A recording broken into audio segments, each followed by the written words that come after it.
ঢাকার যানজট কমাতে আন্তজেলা বাস টার্মিনাল রাজধানীর বাইরে সরিয়ে নেওয়ার কার্যক্রম শুরু করেছে সরকার। এরই মধ্যে গুলিস্তানের ফুলবাড়িয়া বিআরটিসি বাস টার্মিনাল থেকে দূরপাল্লার বাস চলাচল বন্ধ করা হয়েছে। এতে যেমন সাময়িক ভোগান্তিতে পড়েছেন যাত্রীরা, অন্যদিকে অনিশ্চয়তায় রয়েছেন পরিবহন শ্রমিকরা।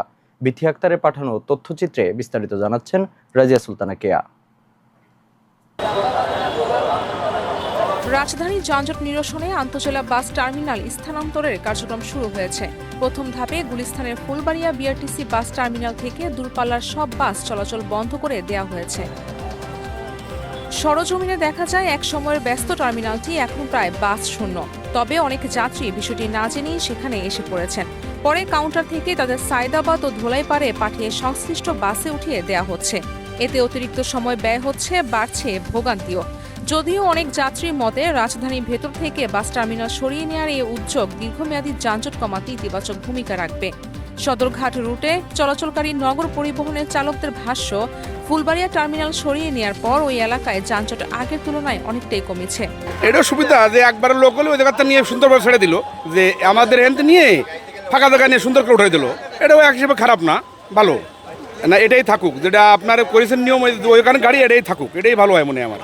গ্যাদারিং সিস্টেম কম হয় আর কি। অন্যদিকে আকস্মিক সিদ্ধান্তে ক্ষোভ প্রকাশ করেছে পরিবহন শ্রমিকরা।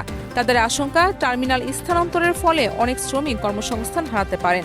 তাদের দাবি, রাজধানীর যানজটের জন্য দূরপাল্লার বাসের চেয়ে নিয়ন্ত্রণহীন রিকশা চলাচলই বেশি দায়ী। আমরা ভোগান্তিতে আছি, যাত্রীও ভোগান্তিতে আছে, আমরা এটুকুই ভোগান্তিতে আছি। আমাদের কর্মসংস্থান নষ্ট হয়েছে, আমাদের অনেক লোক ছাটা হয়ে গেছে।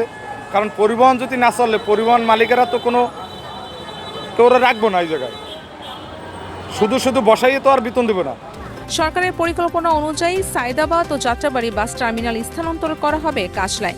মহাখালী টার্মিনালের বাসগুলো আপাতত পূর্বাচলের অস্থায়ী ডিপোতে এবং পরে টঙ্গীতে স্থানান্তর করা হবে।